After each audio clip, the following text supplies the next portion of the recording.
Selamat malam Bapak-Bapak, Ibu-Ibu dan saudara-saudara sekalian.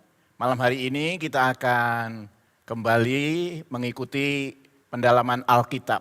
Ya. Tapi sebelum diuraikan kita akan minta pimpinan Tuhan dalam doa. Bapa kami yang ada dalam sorga, kami datang kepada Engkau menyerahkan pendalaman Alkitab pada malam hari ini dalam tangan Tuhan. Kami menyerahkan seluruh acara dari awal sampai pada akhirnya dalam tangan Tuhan. Kami berdoa supaya semua pendengar yang mengikutinya akan mendapat berkat lewat pemaparan kebenaran firman Tuhan, lewat diskusi-diskusi yang ada. Terima kasih Tuhan. Dalam nama Tuhan kami Yesus Kristus kami sudah berdoa. Amin. Malam hari ini kita akan membaca Yakobus pasal 5 ayat 2 sampai 4.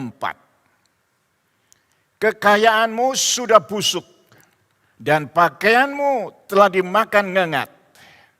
Emas dan perak sudah berkarat dan karat akan menjadi kesaksian terhadap kamu dan akan memakan dagingmu seperti api. Kamu telah mengumpulkan harta pada hari-hari yang sedang berakhir. Sesungguhnya telah terdengar teriakan besar karena upah yang kamu tahan dari buruh yang menuai hasil ladangmu dan telah sampai ke telinga Tuhan semesta alam, keluhan mereka yang menyabit panenmu. Hal yang akan kita bicarakan terlebih dahulu adalah apa itu kekayaan. Kekayaan itu di dalam bahasa Ibrani itu namanya kabod. Jadi Perjanjian Lama itu memakai bahasa Ibrani. Nah, orang Israel melihat bahwa kekayaan itu kabut. Nah, arti kabut itu sebetulnya berat. Kenapa kekayaan disebut sebagai berat? Karena yang pertama, orang yang diberi kekayaan itu punya tanggung jawab yang besar. Bagaimana dia memperolehnya, bagaimana dia mempergunakannya, dia harus bertanggung jawab kepada Tuhan. Ketika dia tidak bijaksana, dia akan tergelincir. Yesus pernah berkata, lebih mudah unta masuk lubang jarum daripada orang kaya itu masuk kerajaan sorga. Nah itu menunjukkan bahwa godaan terhadap orang kaya itu besar, ya. Tidak gampang. Jadi bukan cuma punya tanggung jawab yang besar, tetapi ada godaan-godaan yang besar di dalam penggunaannya dan seterusnya. Itu sebabnya orang Israel berkata, punya harta itu kabut. Berarti punya beban yang berat. Nah, saya akan mencoba menguraikan ini.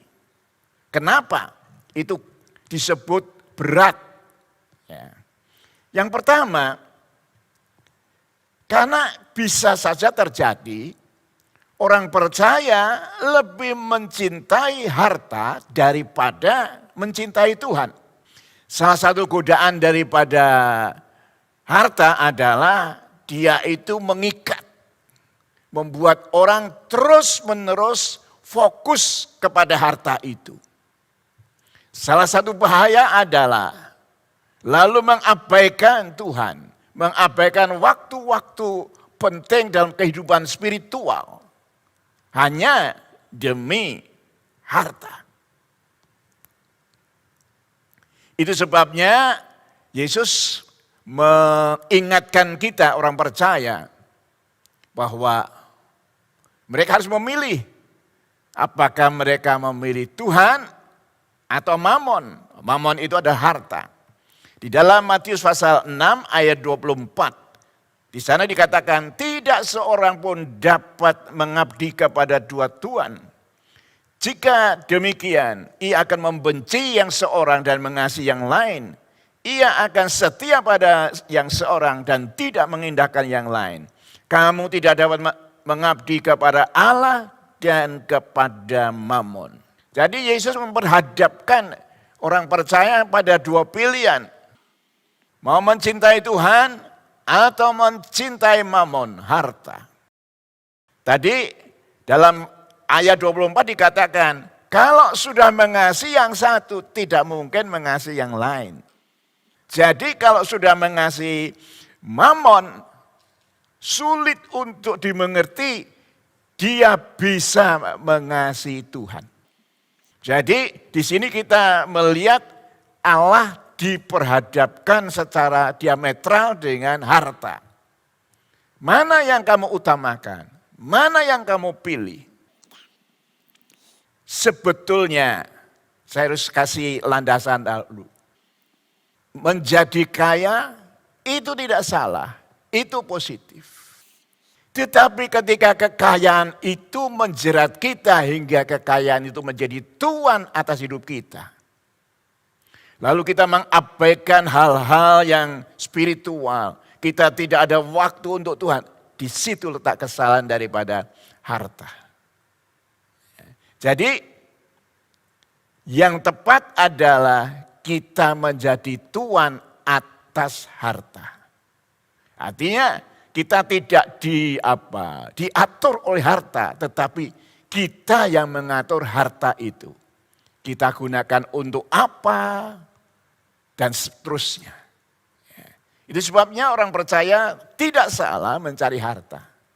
Tetapi jangan diperbudak oleh harta. Karena ketika diperbudak oleh harta, berarti harta atau mamon itu tuan kita. Ketika mamon itu tuan kita, maka itu berarti kita tidak ada waktu untuk mengasihi Tuhan.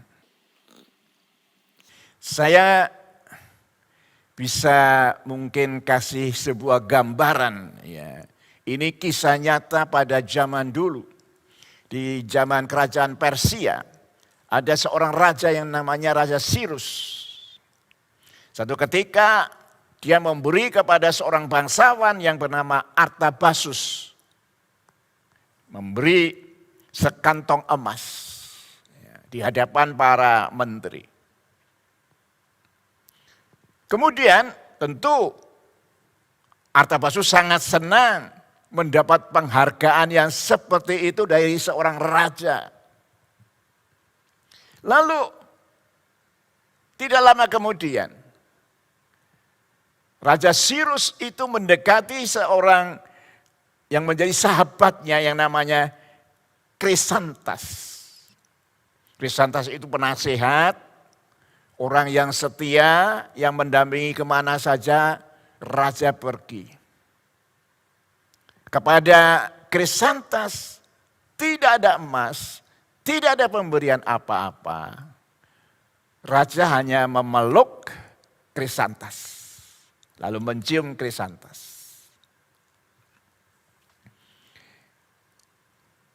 Orang-orang yang melihat itu heran. Kenapa ya? Pada orang yang lebih dekat, lebih setia, hanya sebuah pelukan. Tapi kepada Artabazus yang levelnya jauh dari Krisantas, malah dikasih uang. Ketika suasana di istana itu hening sejenak. Lalu kemudian Artabazus berbicara. Dia berkata, "Ya Raja, apa yang engkau anugerahkan kepada aku, sekantong emas, itu sangat berarti bagiku. Tapi aku melihat bahwa pelukanmu, ciumanmu kepada Krisantas jauh lebih bernilai dari harta yang aku terima." Jadi bagi Artabazus, masalahnya bukan lu kok cuma dipeluk. Tapi itu dipeluk oleh seorang raja. Sedangkan harta emas itu, saya meyakini sebagai bangsawan, dia sudah punya. Di sini kita memang diperhadapkan, mana yang lebih berarti, emas atau pelukan. Kan gitu. Nah dalam kehidupan kekristenan juga hal yang sama terjadi. Mana yang kita pilih? Kita ngejar harta sampai tidak ada Tuhan dalam hidup kita. Atau kita hidup sederhana, tapi bisa merasakan kehadiran Tuhan dalam hidup kita. Nah ketika kita bisa merasakan kehadiran Tuhan dalam hidup kita, sudah jelas kita bukan budak, bukan hamba harta. Ya. Karena ayat pasal 6 ayat 24 tadi mengatakan tidak mungkin mencintai yang satu, tapi juga mencintai yang lain. Jadi ketika kita mencintai Tuhan, memberi waktu kepada Tuhan cukup, maka pelukan dari Tuhan, hadirat Tuhan jauh lebih penting dari segalanya. Itu hal pertama yang saya mau sampaikan kepada saudara.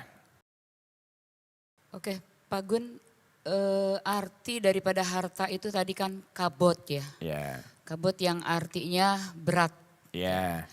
Berat dan tadi Pak Gun menjelaskan bahwa makna daripada kekayaan itu berat adalah bahwa kepada orang-orang yang diberikan kekayaan itu dia mempunyai tanggung jawab yang berat, tetapi juga godaannya juga berat. Dan ini yang harus sangat diwaspadai ya.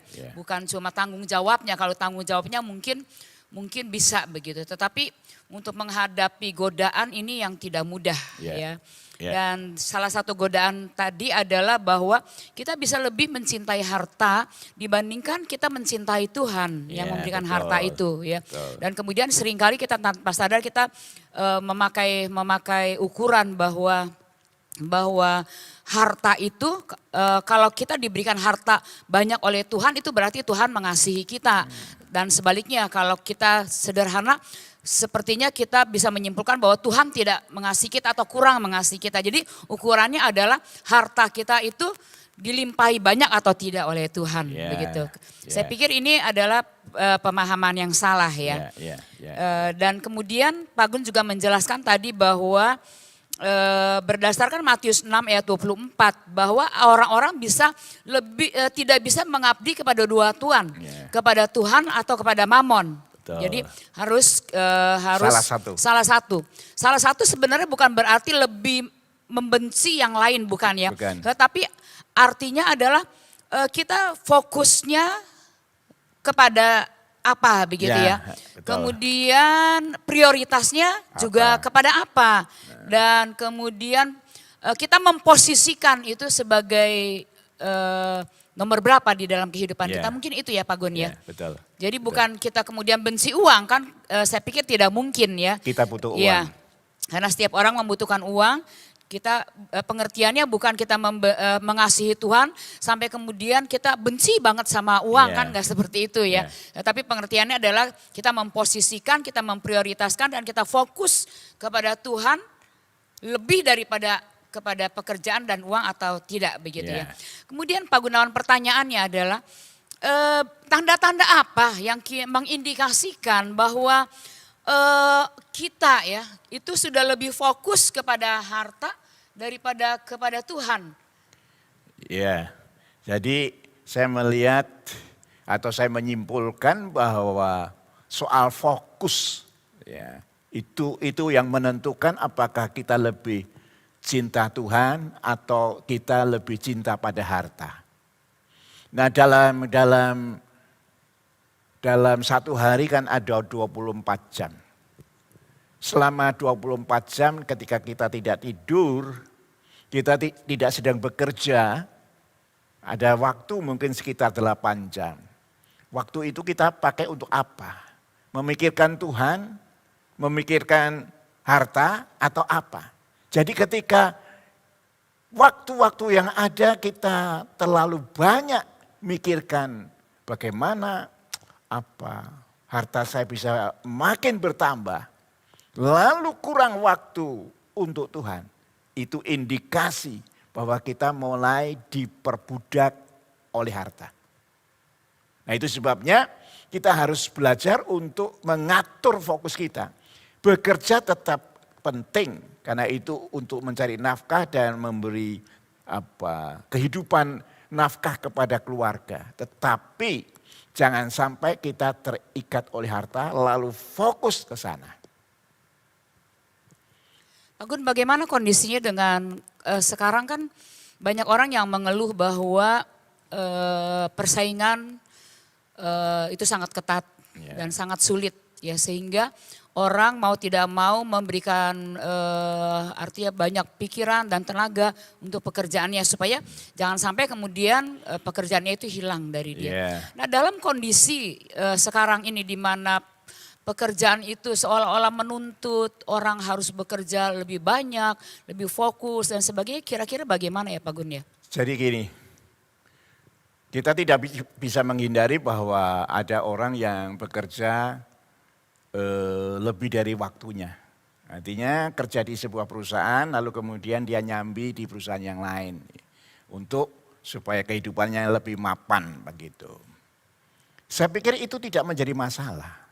Asal waktu-waktu yang ada itu dia hati pikiran itu mikirin Tuhan. Ya. Memang ada waktu-waktu untuk bekerja. Tetapi ada waktu-waktu dia mikirin Tuhan. Apa ini menyenangkan Tuhan, apa ini menyusahkan Tuhan dan sebagainya, itu ada dalam hidupnya. Jadi tidak hanya, memang harus diakui bahwa ada yang lebih dari 8 jam bekerja sehari. Mungkin 10 jam demi keuangan keluarga. Tapi kita harus sadar bahwa di luar waktu itu, kita ada waktu. Kalau itu 10 jam masih ada waktu 14 jam yang bisa kita pakai untuk memikirkan Tuhan. Atau melayani Tuhan.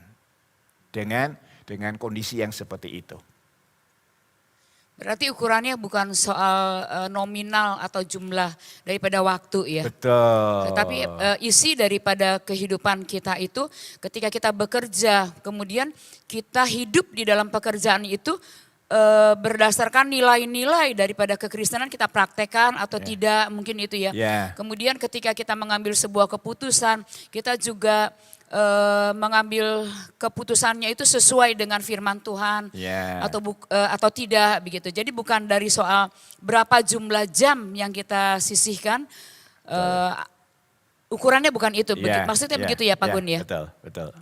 Jadi bagaimana kita nilai-nilai kekristenan kita itu kita terapkan di dalam pekerjaan kita, di dalam kesibukan kita tetap memakai nilai-nilai. Artinya kita ini loh mengambil keputusan, ingat firman Tuhan bilang apa, mungkin kira-kira begitu ya. Ya, jadi gini saya mau sampaikan. Jadi nilai-nilai itu kan bisa muncul ketika ada laporan sesuatu yang harus dilaporkan. Ya, misalnya dia bekerja kalau tiap hari kalau keluar kota bisa dapat uang sekian rupiah.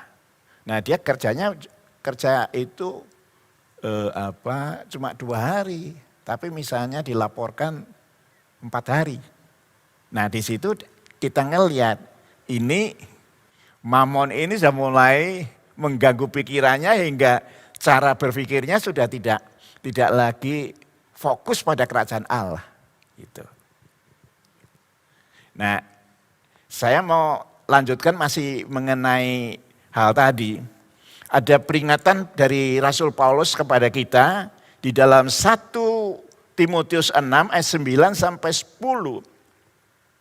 Tetapi mereka yang ingin kaya terjatuh ke dalam pencobaan, ke dalam jerat, ke dalam berbagai-bagai nafsu yang hampa, yang mencelakakan, yang menenggelamkan manusia ke dalam keruntuhan dan kebinasaan. Karena akar segala kejahatan ialah cinta uang, sebab oleh memburu uanglah beberapa orang menyimpan dari iman dan menyiksa dirinya dengan berbagai-bagai duga. Jadi di sini kita melihat ya, pengen kaya itu mengandung bahaya. Gitu. Pengen kayanya tidak salah, tapi itu mengandung bahaya. Nah, kita berkata bisa jatuh dalam jerat dan pencobaan. Itu. Jadi kepengen kayanya bukan sesuatu yang saya pengen misalnya rumahnya di rumah kontrakan, kan kepengen punya rumah permanen yang miliknya sendiri. Nah itu tidak salah gitu, tidak salah. Tetapi kalau kemudian dalam perjalanannya itu cara-cara yang tidak sesuai dengan kerajaan Allah dipraktekkan, nah itu yang salah. Ayat 10 berkata, akar segala kejahatan itu cinta uang. Jadi kalau kita melihat ada macam-macam dosa, ada macam-macam kesalahan, maka yang menjadi akar yang ada di fondasi atau yang ada di akar itu cinta uang. Artinya begini, orang bisa saja mabuk, orang KDRT, orang macam-macam dosa. Tapi sebetulnya akar dari itu cinta uang. Jadi cinta uang itu bisa menyebabkan bermacam-macam kesalahan kita lakukan. Nah dengan catatan seperti itu, maka kekayaan oleh orang Israel disebut kabut. Berat tanggung jawabnya. Itu. Nah saya ambil contoh yang saya yakin saudara mengenal kisah ini. Matius pasal 26 ayat yang ke-14 sampai 16. Kemudian pergilah seorang dari 12 murid itu yang bernama Yudas Iskariot kepada imam-imam kepala. Ia berkata, apa yang hendak kamu berikan kepadaku supaya aku menyerahkan dia kepadamu.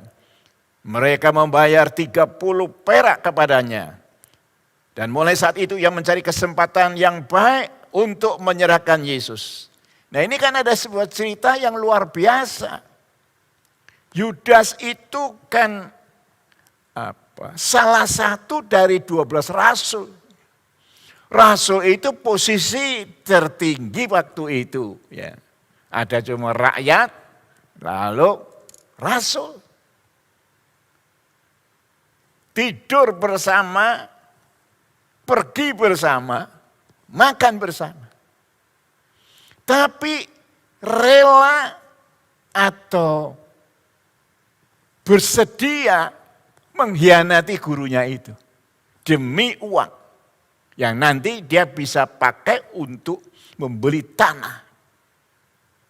Nah di sini kita melihat punya hartanya itu enggak apa-apa, tapi caranya seperti apa, kan gitu. Nah Yudas itu kelirunya di situ. Artinya dia sudah diperhamba oleh uang. Hingga batasan ini guru yang menyayangi dia, guru yang tahu kelemahannya dia tetapi tetap memakai hidupnya, itu dia lupakan. Nah ini sebuah contoh mengenai bagaimana ketika seseorang itu dijerat oleh uang. Lalu cara berpikir yang nalar, cara berpikir bahwa hidup di dunia cuma sesaat, nanti akan ada kehidupan kekal, tidak terpikirkan. Itu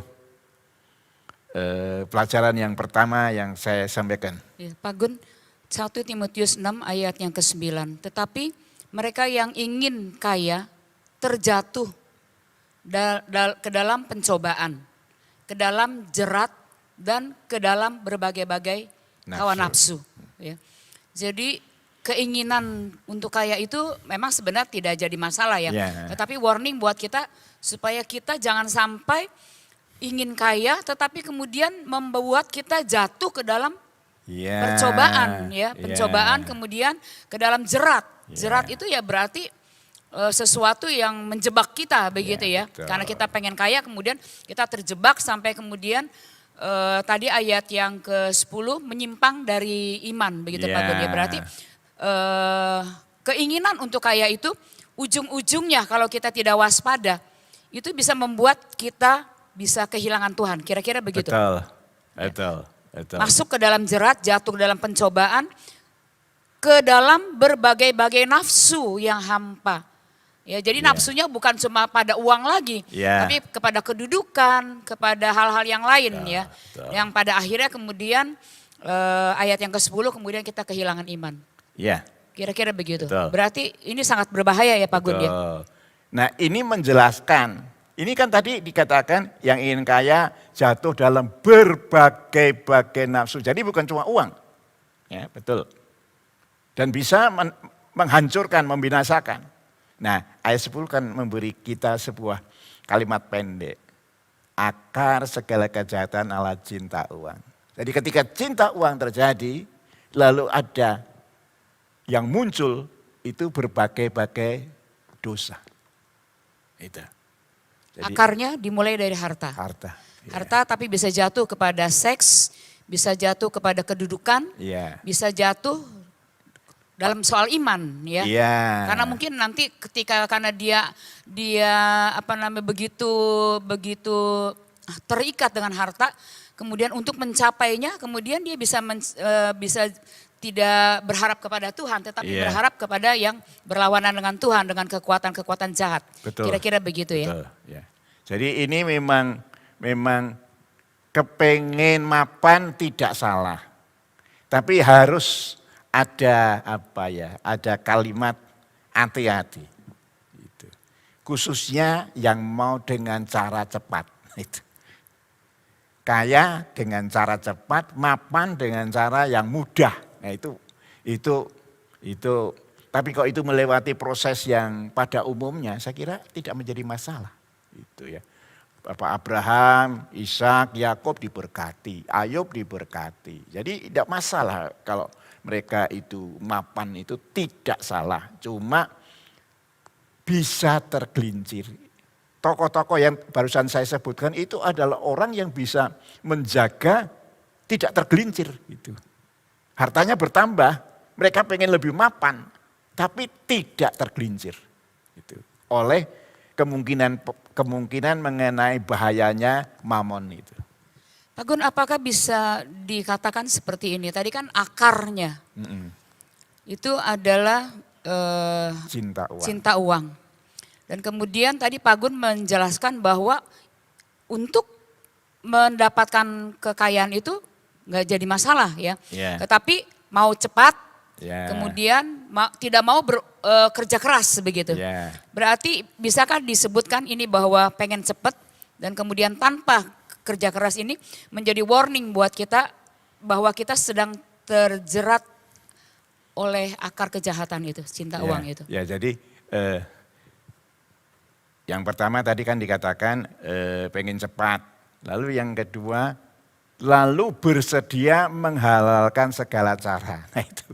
Mudah ya. Ya, jadi karena menghalalkan segala cara maka kwitansi palsu, suap dan sebagainya itu muncul di situ. Supaya cepat kaya gitu. Tapi kok proses itu berjalan secara alami kan tidak ada masalah gitu. Jadi ini surat Yakub tidak anti orang kaya ya. Tapi memberi kepada kita sebuah wawasan bahwa kalau pengen kaya dengan cara cepat, apalagi dengan menghalalkan segala cara, bukan cuma kita itu salah, tapi kita bisa kehilangan iman dan kita binasa. Itu kira-kira. Nah saya masih membicarakan mengenai kekayaan. Hal yang kedua yang saya mau sampaikan kepada saudara, kekayaan bisa menjadikan manusia itu serakah. Saya akan bacakan Yakobus 5 ayat 2. Kekayaanmu sudah busuk, pakaianmu telah dimakan ngengat.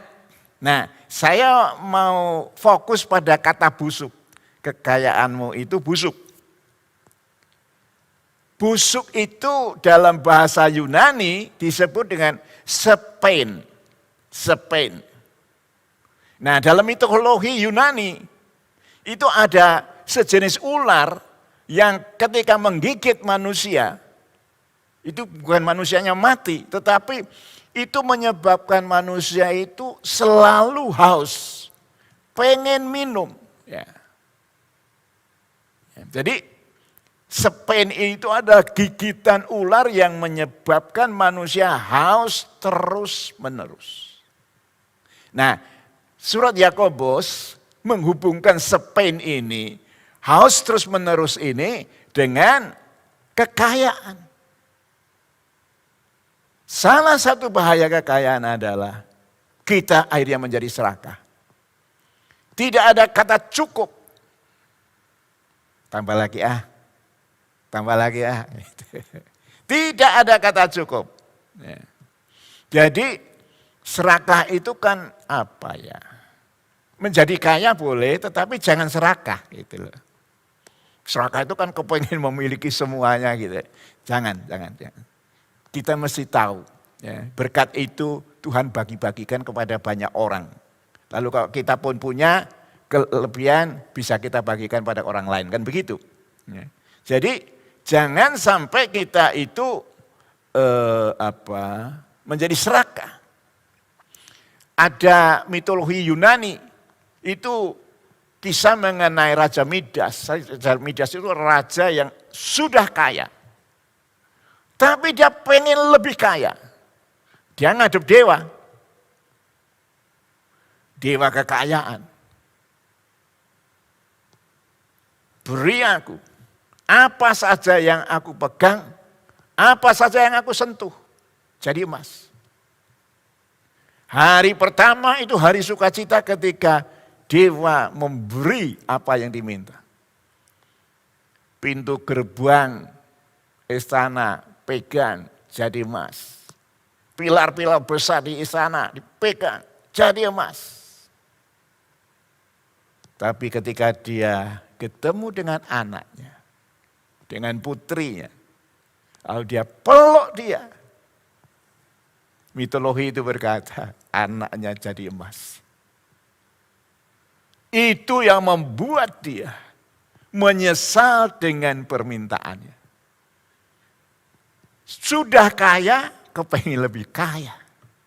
Dan akhirnya dia mati karena tidak bisa makan apa-apa. Jadi memang yang penting itu kita diberkati kecukupan. Lalu kemudian kita apa yang kita inginkan, kita mau jalan-jalan, kita mau ini itu bisa. Tapi jangan serakah. Sudah punya sekian, kok rasanya enggak cukup ya. Nah itu yang berbahaya. Nah saya mau sampaikan kepada saudara, antara serakah dan tanpa belas kasihan, itu nyambung. Orang yang serakah pada umumnya kehilangan empati, kehilangan simpati terhadap penderitaan orang.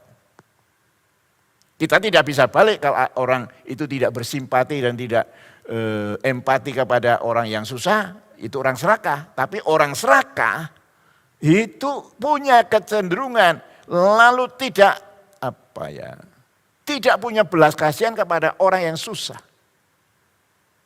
Dia maunya nambah terus dan tidak ada dari kantongnya yang keluar. Nah ini kan bahaya. Ya.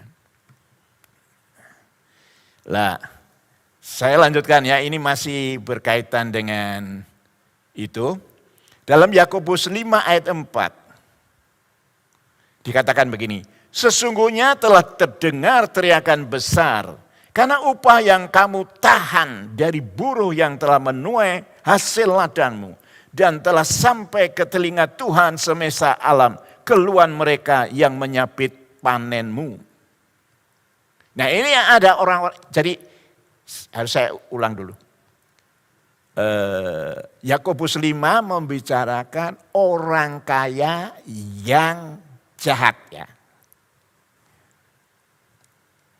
Yakobus 5 tidak bicara orang kaya, tapi orang kaya yang jahat. Itu ya. Itu harus saya garis bawahi. Nah, salah satu yang dilakukan kemudian dia tidak punya belas kasihan. Coba kita lihat ayat yang keempat tadi. Sesungguhnya telah terdengar teriakan besar karena upah yang kamu tahan dari buruh yang menuai hasil ladangmu. Artinya buruh ini karyawannya itu sudah bekerja, sudah nanam, sudah memelihara tanaman dan kemudian menuai, sudah. Tapi Alkitab berkata, upahnya kamu tahan. Nggak dikasihkan.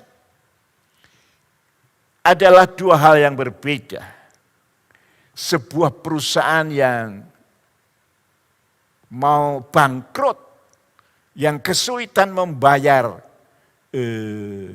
karyawannya sesuai dengan standar. Dengan orang yang tidak mau tidak bangkrut, jaya, tetapi tidak memberi kepada karyawannya bagian yang sesuai dengan kerjanya dia. Bahkan dikatakan ditahan, nggak dibayarkan. Nah itu menyebabkan apa? Mereka-mereka itu berteriak kepada Tuhan. Ada teriakan besar itu dikatakan. Lalu saudara akan lihat di dalam ayat 4. Dan itu sampai di telinga Tuhan. Jadi begini, urusan kita dengan karyawan, dengan buruh, ya, kita tidak boleh kejam. Ya, tentu mereka menerima bagian yang memang sudah diatur. Ya. Tapi menahan gaji, ngecilin gaji mereka, jangan. Kalau mereka mengeluh,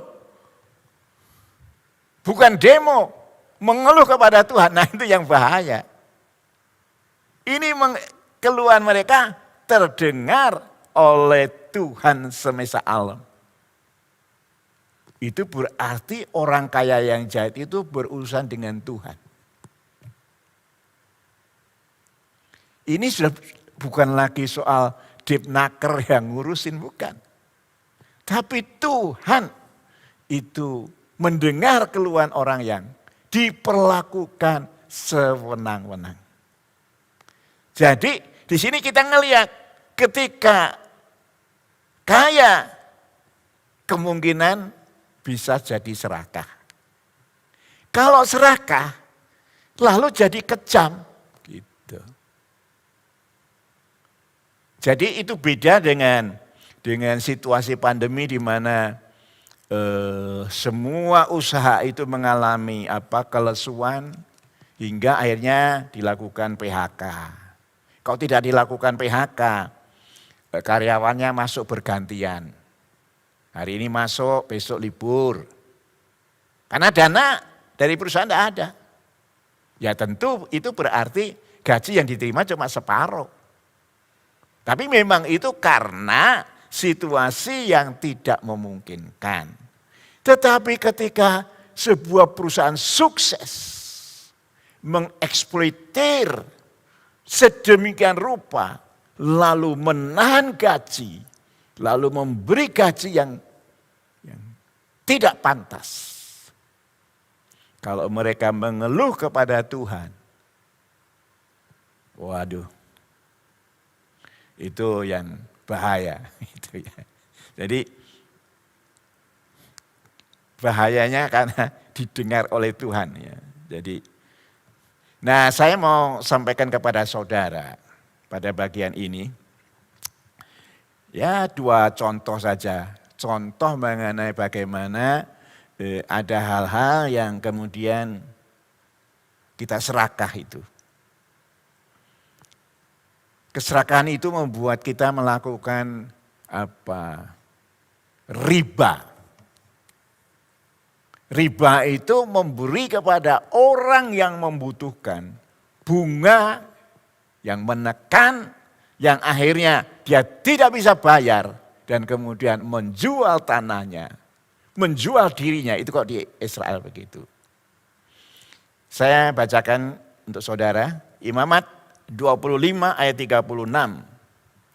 Janganlah engkau mengambil bunga uang atau riba daripadanya, melainkan engkau harus takut akan Allahmu, supaya saudaramu dapat hidup di antara kamu. Jadi bunga atau riba yang dimaksud itu adalah bunga yang terlalu besar. Biasanya orang yang mau bersedia menandatangani pinjaman dengan bunga besar itu orang yang kepepet. Kalau orang tidak kepepet, dia tidak akan mau menandatangani sebuah perjanjian di mana bunganya misalnya 10% gitu. Enggak mau. Jadi kalau orang kepepet adalah orang-orang yang kehidupan untuk ekonomi, untuk makan, untuk sakit anaknya, untuk sekolah itu hal-hal primer seperti itu. Dia utamakan pinjam di luar batas. Sudah pasti tidak bisa bayar. Nah ini yang disebut dengan lintah darat. Jadi kaya cenderung tidak selalu, tapi orang-orang yang tidak benar, orang kaya yang jahat, serakah. Serakah mengakibatkan tidak ada belas kasihan. Nah, contohnya ini, memberi bunga yang tinggi. Nanti sita tanahnya, sita rumahnya, dan seterusnya. Kalau dalam Alkitab ada yang disita anaknya itu. Anak Nabi disita 2 anaknya. Itu kenapa? Karena bunganya tinggi. Bunganya tinggi akan terbayar. Itu. Jadi kita tidak boleh jaga, jangan sampai mamon menguasai kita, karena lalu kemudian karakter kita akan menjadi buruk. Ya. Apa artinya kita punya kekayaan yang luar biasa tapi kita disebut keluarga lintah darat? Kan gak enak. Lalu hal yang kedua, cara gampang singkat untuk kaya itu menerima suap. Suap itu bukan hanya ada di zaman sekarang. Di Alkitab sudah ada. Dalam Nehemia 6 ayat 12. Karena aku ketahui benar bahwa Allah tidak mengutus dia. Ia mengucapkan nubuat terhadap aku karena disuap oleh Tobia dan Sanbalat. Yang biasanya terjadi adalah suap itu dilakukan supaya tender-tender jatuh ke dirinya. Itu yang biasa kita dengar. Atau keputusan dari hakim sesuai dengan yang diharapkan. Dia dibebaskan, dia diringankan, dan seterusnya. Itu suap ke sana. Tapi saudara lihat, di Alkitab ini ada suap karena mengucapkan nubuat. Jadi ada nubuat yang pesanan gitu. Kamu ngomong gini ya. Nanti supaya, kenapa harus ada nubuat yang bentuknya pesanan? Karena mau menjerumuskan Nehemia masuk dalam kesalahan, lalu nanti dilaporkan kepada raja. Nah, ada yang nyuap, ada imamnya yang bersedia berbuat itu. Jadi ini ada cara memperoleh harta dengan cara yang singkat. Tapi enggak benar.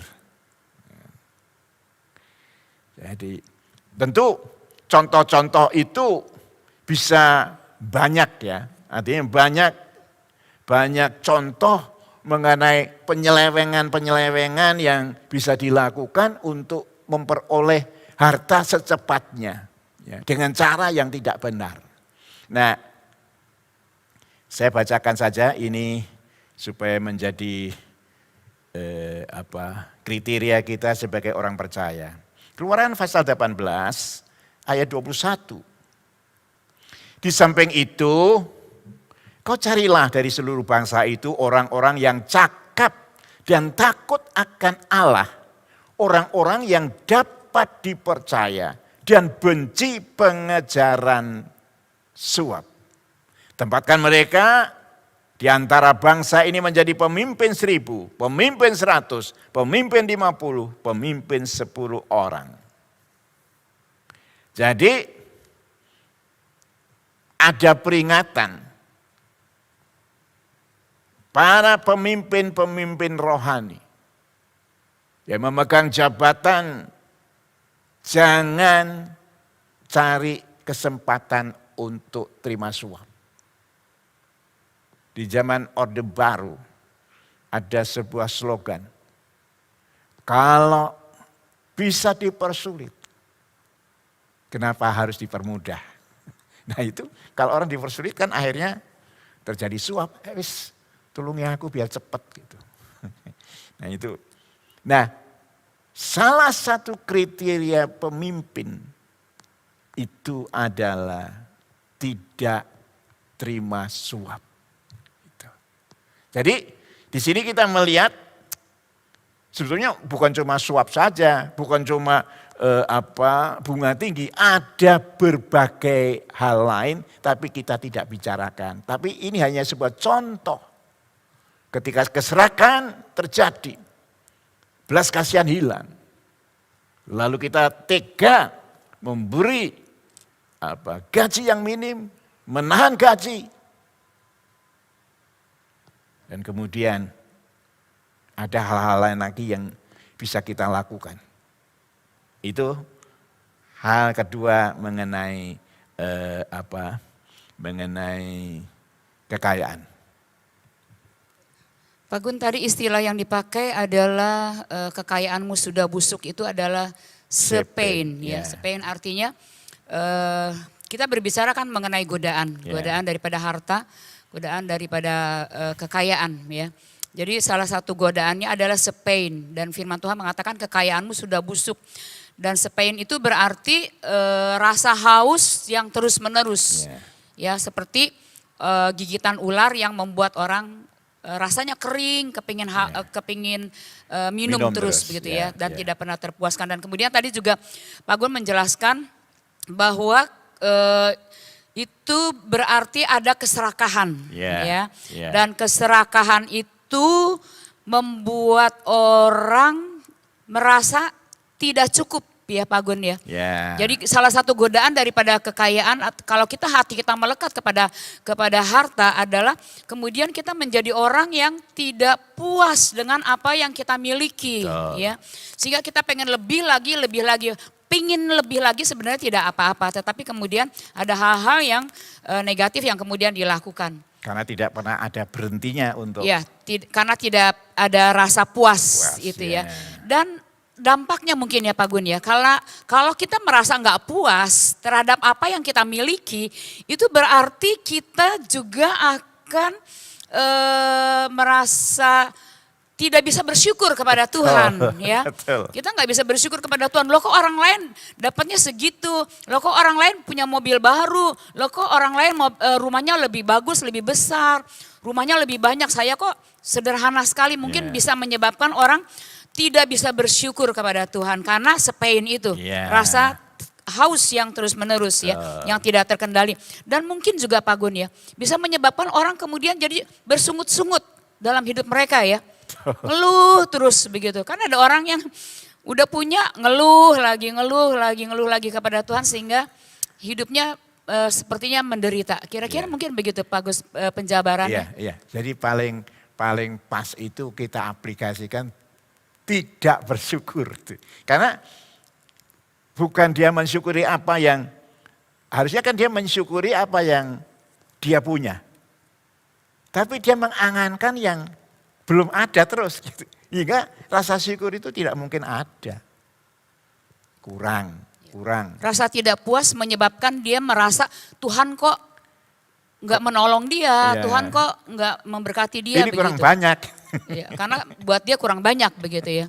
Kurang banyak. Oke. Ya. Jadi menyebabkan kita tidak bersyukur kepada Tuhan. Padahal Pak Gun, saya ingat ada ayat di dalam Amsal pasal 30 ayat yang ke-8 dan ayat 9 begini. Jauhkanlah daripadaku kecurangan dan kebohongan. Jangan berikan kepadaku kemiskinan atau kekayaan. Biarkanlah aku menikmati makanan yang menjadi bagianku supaya kalau aku kenyang, aku tidak menyangkalmu dan berkata siapa Tuhan itu. Atau kalau aku miskin, aku mencuri dan mencembarkan nama Tuhan. Yeah. Jadi ada rasa cukup ya, Yeah, kita menikmati apa yang ada pada kita, bersyukur kepada Tuhan, kita tidak bersungut-sungut dengan apa yang ada pada kita, kira-kira begitu ya. Jadi betul. Bukan berarti, ayat ini bukan berarti tidak perlu kaya, bukan ya. Tetapi kalau seandainya kemudian kekayaan itu membuat kita kemudian, siapa sih Tuhan itu? Dan sebagainya kita menyangkali Tuhan, itu yang berbahaya. Begitu. Betul. Kemudian Pak Gun mengenai sepain itu juga tadi Pak Gun menjelaskan berarti serakah yang menyebabkan orang pertama tadi tidak bersyukur, kemudian yang kedua menjadi kejam ya.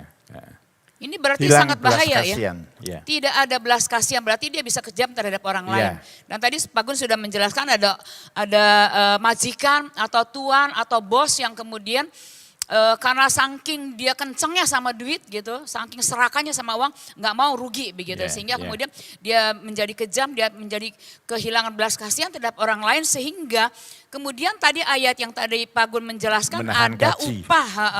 Upah yang ditahan dari orang yang berhak untuk menerima hasil daripada kerja kerasnya. Betul. Ini bahaya ya Pak Gun ya. Betul. Ini jahat sekali karena bukan jadi gini loh, pemahamannya itu mulai dari menabur benih atau menggemburkan tanah, menabur benih, lalu memelihara tanaman itu supaya tumbuh, sampai pada menuai, gajinya ditahan. Itu kan kalau lihat itu kan engkau menahan padahal sudah dituai gitu loh. Jadi wah ini jahat sekali. Jadi memang serakah bisa menyebabkan kita menjadi kejam. Yang kita pikir uang itu. Yakub 5 ayat 4 tadi ya Pak Gun Ya, betul. Sesungguhnya telah terdengar teriakan besar karena upah yang kamu tahan dari buruh yang telah menuai hasil ladangmu. Jadi betul. Mungkin ini juga warning buat kita sebagai orang-orang yang seorang pemimpin di dalam perusahaan yang memiliki anak buah dan sebagainya. Ini bukan dalam skala yang besar-besaran ya, tetapi sebagai pemimpin misalnya kita punya upahan, taruhlah yang paling sederhana adalah pembantu rumah tangga. Bagaimana dia menghabiskan waktu untuk membantu kita, tetapi kemudian kita menahan atau kemudian memberikan sangat sedikit dan dia tidak bisa melawan karena memang dia butuh begitu ya. Jadi itu uang atau harta itu bisa membuat orang kehilangan belas kasihan. Dan warningnya Pak Gun, saya ngelihat ini ayat yang keempat adalah teriakan mereka itu sampai ke telinga Tuhan. Kita harus hati-hati ya. Jadi jangan sampai dia kan masa bodoh, dia kan mau nggak mau.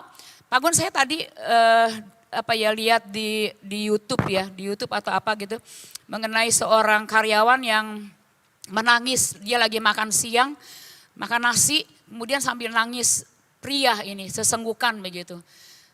Sebenarnya dia melakukan itu karena sebenarnya dia udah nggak tahan kerja di situ karena dimarahin terus sama mungkin bukan pemimpinnya tetapi oleh karyawan lain yang posisinya lebih tinggi dari dia atasannya. Kemudian dia sampai nangis sambil makan sambil nangis, tapi karena itu pergumulan, dia mau keluar dari pekerjaan, dia butuh uang, butuh memberi makan kepada keluarganya.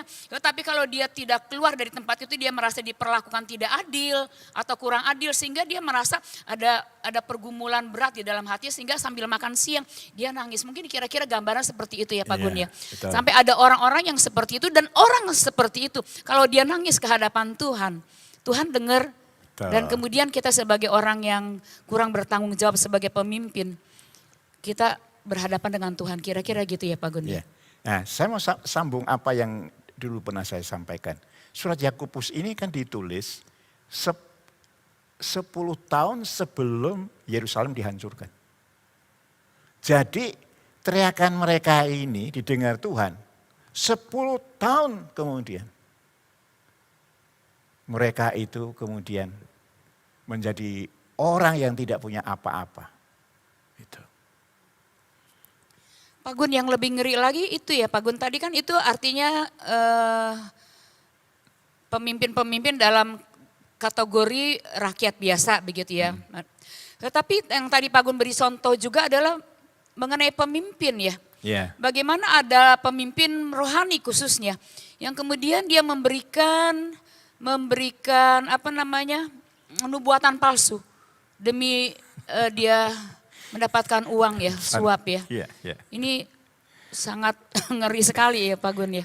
Pemimpin Apa? rohani tapi kemudian dia bisa menyampaikan firman Tuhan yang bukan firman Tuhan, Betul. tapi dianggap itu sebagai firman Tuhan kepada orang supaya dia mendapatkan sesuatu. Yeah. Ini artinya dia seperti dia menjual juga ya, dia menjual firman dalam tanda kutip gitu untuk dia mendapatkan uang. Ini ngeri sekali Pak Gun. Jadi ini beda dengan orang yang salah dalam bernubuat. Iya. Salah bernubuat itu Semarang akan ada huru hara, ternyata tidak kan gitu. Tapi Dia tidak ada kurang peka, pesanan. berarti dia kurang peka ya. Iya kurang peka. Tapi ini pesanan. Ini pesanan itu. Wah, itu luar biasa, hal rohani ada suap di dalamnya. Pak Gun, ini realita ya. Dulu ada, Iya. kemungkinan sekarang juga. Dalam bentuk yang berbeda. Dalam bentuk yang berbeda ya. Iya. Esensinya hampir sama seperti itu. Iya. Bisa saja seseorang lalu menubuatkan orang yang suka membantu dengan hal-hal yang baik. Ya mungkin itu bukan suap, tetapi karena dia mendapat bantuan terus-menerus. Akhirnya dia menubuatkan yang bukan dari Tuhan. Tetapi Tuhan akan menyembuhkan, Tuhan akan apa-apa. Yang keluar dari pikirannya sendiri. Nah itu juga nggak benar. Iya. Walaupun bukan Iya. suap. Atau begini Pak Gun. Hal yang kontradiksi dengan itu. Jadi harusnya dia menyampaikan sesuatu, dia bilang ini firman Tuhan bilang gini loh, padahal bukan. Ya. Atau sebaliknya, ada orang lain, ini kita berbicara mengenai pemimpin rohani ya. Ada orang lain yang tahu, ada pemimpin rohani yang tahu jemaat misalnya, dia berbuat salah. Ya. Tetapi dia tidak mau menyampaikan kebenaran firman Tuhan. Karena mungkin orang itu suka memberi, orang itu orang yang kaya sehingga dia tahu harusnya disampaikan firman ini begini. Tetapi kebalikannya dia tidak menyampaikan itu juga berarti salah ya Pak Gun ya. Ya dia pakai apa yang disebut ewo pekewo itu toh, karena banyak dibantu lalu dia seperti itu. Tapi itu enggak benar. Jadi itu memang itu memang artinya dari peristiwa. Sumbernya uang. Ya, sumbernya uang. Ya, kan bantuan ya, bantuan kan gitu. Iya. Ini masih ada satu topik lagi, tapi rasanya ini waktu sudah membatasin kita. Ya, jadi ini yang akan kita bicarakan itu sebetulnya tadi kan ada kata busuk Spain. Spain tidak hanya berarti yang membuat haus saja. Ada hal lain lagi itu. Nah itu kita bicarakan dalam kesempatan yang akan datang. Itu. Ya. Dengan demikian kita selesai dengan pemahaman Alkitab pada malam hari ini. Mari kita masuk dalam doa. Bapa kami yang ada dalam sorga, kami datang kepada Engkau.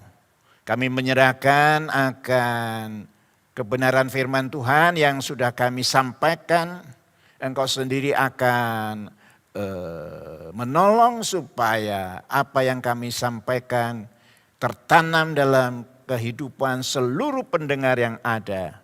Menjadi berkat buat mereka, acuan hidup buat mereka. Terima kasih Tuhan. Dalam nama Tuhan kami Yesus Kristus kami sudah berdoa. Amin. Selamat malam, Tuhan memberkati.